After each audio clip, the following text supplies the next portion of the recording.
یہ ہدایت ہے صرف ان کے لیے جو بچنا چاہتے ہیں.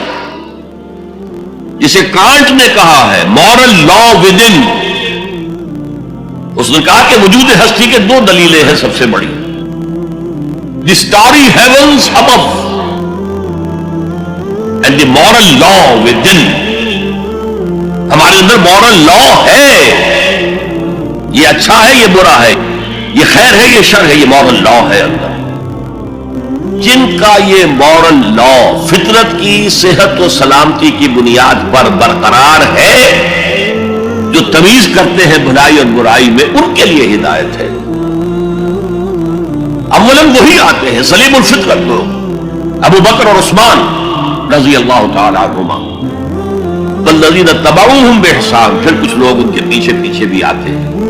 ایک نمونہ دیکھ لیا، کچھ لوگ بڑھ رہے ہیں، یہ دوسرے درجے کے لوگ ہیں. قرآن مجید میں درجہ بندی بیان کی گئی ہے. السابقون الاولون من المہاجرین والانصار والذین تبعوہم بإحسان رضی اللہ عنہم ورضوا عنہ.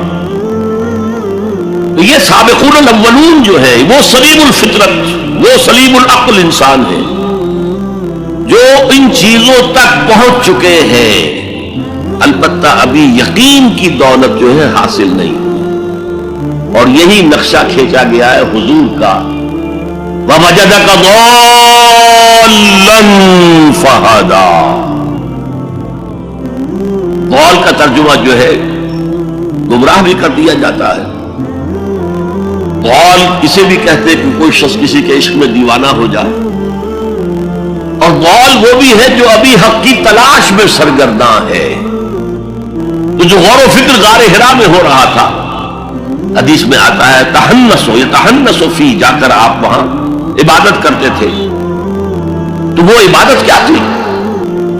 کان صفت تعبدہ فی غار حرا تفکر والاعتبار. غار حرا میں آپ کی عبادت کی صفت کیا تھی؟ غور و فکر کہ کائنات کیا ہے. وہی جس سے فلسفی، جن کوسچن سے فلسفی گریپل کر رہا ہوتا ہے، دو دو ہاتھ کر رہا ہوتا ہے، وہی حضور اس سارے فکر کے مراحل سے گزرے ہیں اور قریب پہنچ گئے ہیں. تو دروازے پر دستک دی ہے، دروازہ کھلا ہے. وَوَجَدَكَ ضَالًّا فَهَدَىٰ. پردے اٹھا دیے اور ہدایت دے. اچھا، یہ تو آپ کے سامنے تعلق جو ہے ایمان کا عقل و فطرت کے ساتھ میں سمجھتا ہوں کہ کسی نہ کسی درجے میں واضح ہو. اب میں آپ کو اس کا سنتھسس بتاتا ہوں.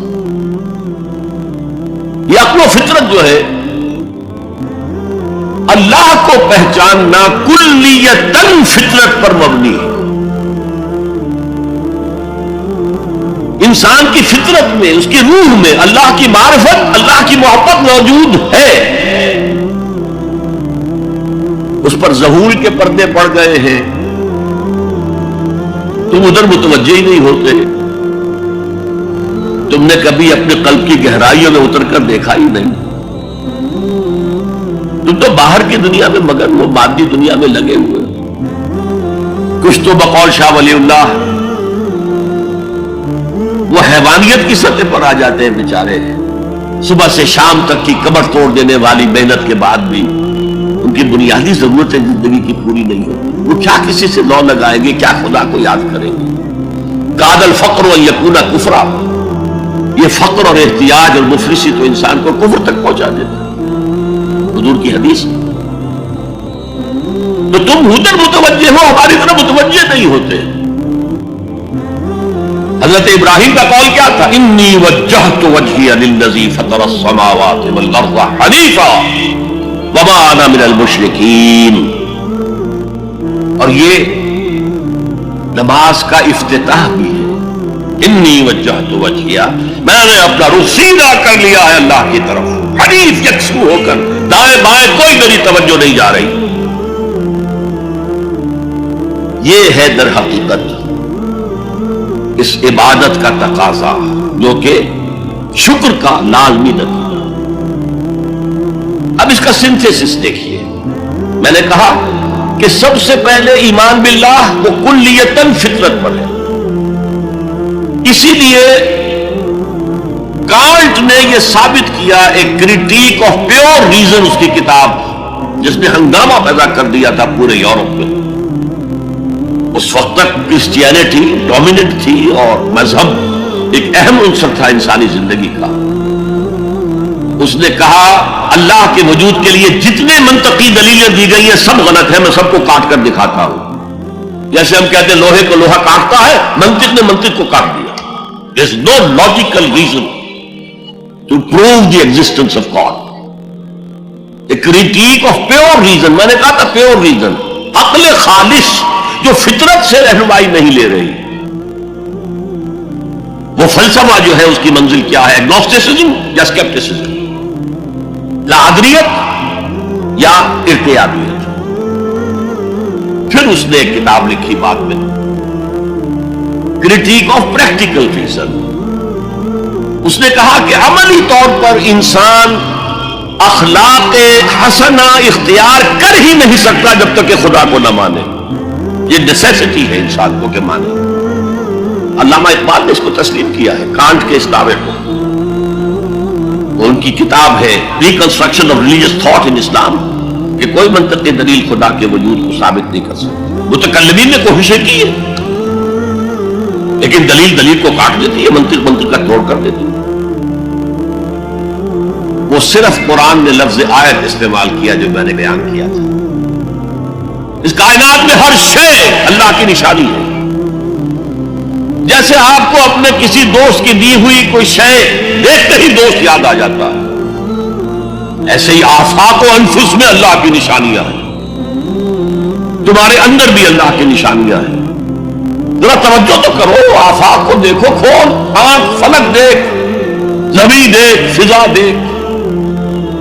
افلا ينظرون الى الابل كيف خلقت والى السماء كيف رفعت والى الجبال كيف نصبت والى الارض كيف سطحت فذكر انما انت مذکر۔ کیا یہ دیکھتے نہیں، غور نہیں کرتے اونٹ کو کیسے پیدا کیا گیا، کتنا اپنے ماحول کے ساتھ مناسبت رکھتا ہے، 7 دن نہ کچھ کھانے کو ملے نہ پینے کو ملے، اسے کوئی پرواہ نہیں۔ صحرا نقو صحرا کا جہاز وہ دیکھتے نہیں آسمان کیسے بلند کر دیا گیا، دیکھتے نہیں پہاڑ کیسے گاڑ دیے گئے، دیکھتے نہیں زمین کیسے پھیلا دی گئی۔ اے نبی آپ یاد دہانی کرائیے، یہ نشانیوں کی طرف متوجہ کر دیجئے، آپ سوائے یاد دہانی کرانے والے کے اور کچھ نہیں ہے۔ آپ کے ہاتھ میں اختیار نہیں ہے کہ آپ اللہ کو منوا لیں، یہ تو تمہارے اندر سے فطرت سے ابھر کر گواہی آئے گی۔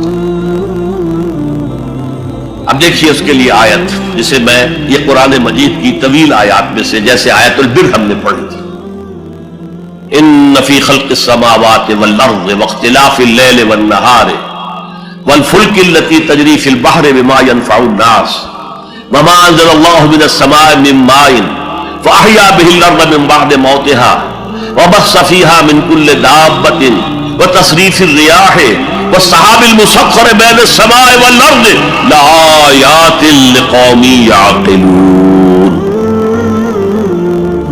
یقیناً آسمان اور زمین کی تخلیق میں، رات اور دن کے الٹ پھیر میں، اس کشتی یا جہاز میں کہ جو ایسا سامان لے کر چل رہی ہوتی ہے جو لوگوں کو نفع پہنچاتی ہے، اور وہ جو اللہ نے آسمان میں سے پانی اتارا اور اس سے زمین کو اس کی موت کے بعد زندہ کر دیا، اور زمین میں پھیلا دی ہر طرح کے جاندار، اور یہ ہواؤں کا چلنا، اور یہ بادل جو مسخر ہے زمین و آسمان کے مابین، ان میں سے ہر ایک نشانی ہے، پہچانو۔ کیا مطلب؟ تم نے کسی مصور کی تصویر دیکھی، تعریف تصویر کی کرتے ہو یا مصور کی کرتے ہو؟ مصور کا کمال ہے، تصویر میں کیا ہے؟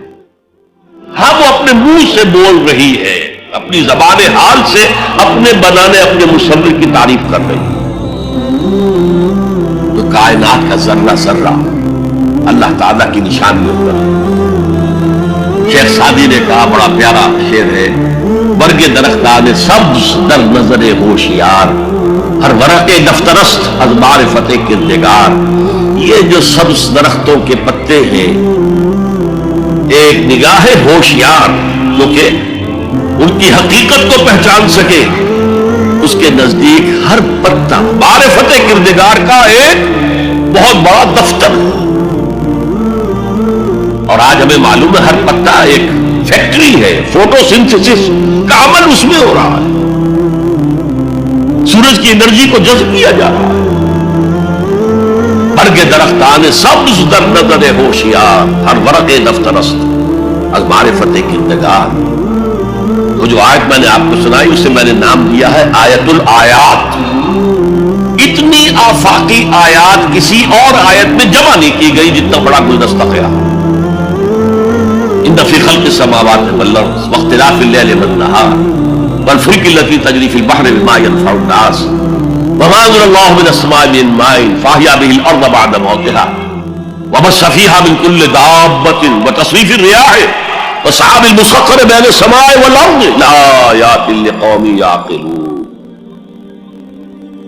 دوسری طرف تمہارے اندر بھی ہے سنوریہم آیاتنا فی الآفاق وفی انفسہم۔ بے دل نے خوب کہا تھا، یہ چوٹی کے شعراء میں سے رہے ہندوستان کے، یہاں تک کہ غالب کو کہنا پڑا کہ طرز بے دل میں ریختہ لکھنا اسد اللہ خان قیامت ہے۔ آسان نہیں ہے طرز بے دل میں اردو میں شاعری کرنا، وہ فارسی کے شاعر تھے۔ ستمست گر ہوست کشد کے بسیر سر و سمندرا تجھے غنچہ کم نہ دمیدئی در دل کشا بچمن درا۔ کتنے ستم کی بات ہے، تمہاری خواہش آمادہ کرتی ہے کہ چلو چمن میں دیکھو، پھولوں کی بہار دیکھو، درختوں کی بہار دیکھو، گھاس کے اوپر چہل قدمی کرو۔ ارے تم خود ایک پھول سے زیادہ کھلے ہوئے ہو۔ کبھی اپنے دل کا دروازہ کھول کر اس پہ داخل ہو کر اپنے حسن معنوی کا مشاہدہ کرو۔ ستمست گر ہوست کشد کہ بے سیر سر و سمندرا تجھے غنچہ کم نہ دمیدئی۔ دمکتا ہوا غنچہ ہو تم خود در دل کشا بچمندرا۔ آیات الہیہ اندر بھی موجود ہے۔ اچھا، ان آیات کے ذریعے سے اللہ کی پہچان ہو گئی، اللہ یاد آ گیا، تھا اندر موجود، اللہ کی علم اور معرفت موجود تھی، پردے آ گئے تھے، ظہور تھا۔ یا جیسے ایک جگہ کہا گیا کلا بل رانا علی قلوبہم، ان کے دلوں کے اوپر جو بھی بدکاریاں وہ کرتے رہے ہیں اس سے زنگ لگ گیا، حجابات آ گئے۔ شیخ علی حجویری رحمت اللہ علیہ، جنہیں داتا گنج بخش کہا جاتا ہے، اگرچہ یہ لفظ نہیں کہنا چاہیے، انہوں نے کتاب کا نام کیا رکھا؟ کشف المحجوب۔ جو پردے میں آیا ہوا ہے، اوٹ میں آیا ہوا ہے، اسے کھولنا۔ تم اوٹ میں ہو، تمہارے اندر موجود ہے اللہ کی معرفت۔ البتہ اس کا ایک نتیجہ یہ نکلنا چاہیے اب تمہارے لیے محبوب ترین ہستی اللہ ہو جائے۔